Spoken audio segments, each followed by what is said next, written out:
तेनालीरामा, जो विजयनगर साम्राज्य के राजा कृष्णदेव राय के दरबार में एक चतुर और हाजिर जवाब कवि थे। अपनी बुद्धिमत्ता और सूझबूझ के लिए पूरे भारत में मशहूर हैं। उनकी कहानियां न केवल मनोरंजन करती हैं, बल्कि जीवन की गहरी सीख भी देती हैं। यहाँ तेनालीरामा की मशहूर और दिलचस्प कहानी है। सुनिए। चोरों ने की खेत की सिंचाई। एक बार गर्मियों के दिनों में तेनालीरामा के घर के पीछे स्थित बगीचे के कुएं का पानी काफी नीचे चला गया था और पेड़ पौधे सूख रहे थे। एक रात तेनालीरामा ने देखा कि कुछ चोर उनके घर के पास झाड़ियों में छिपे हुए हैं। तेनालीरामा तुरंत स्थिति को समझ गए और उन्होंने एक योजना बनाई।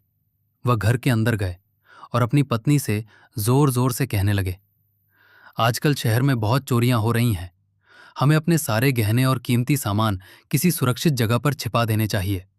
मैंने सोचा है कि हम अपना सारा धन एक संदूक में भरकर उसे अपने बगीचे के कुएं में डाल देते हैं।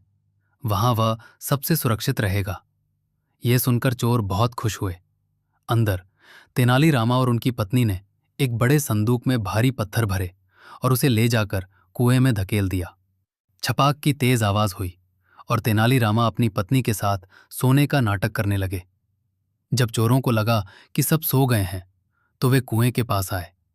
संदूक निकालने के लिए उन्हें कुएं का पानी खाली करना था। वे बाल्टियों से पानी निकाल निकाल कर क्यारियों में फेंकने लगे। पूरी रात वे पानी निकालते रहे और वो पानी तेनालीरामा के सूखते हुए पेड़ पौधों को सींचता रहा। सुबह होते होते चोर बुरी तरह थक गए। जब कुएं का पानी कम हुआ और उन्होंने संदूक बाहर निकाला, तो उसमें सिर्फ पत्थर देखकर वे हक्के बक्के रह गए।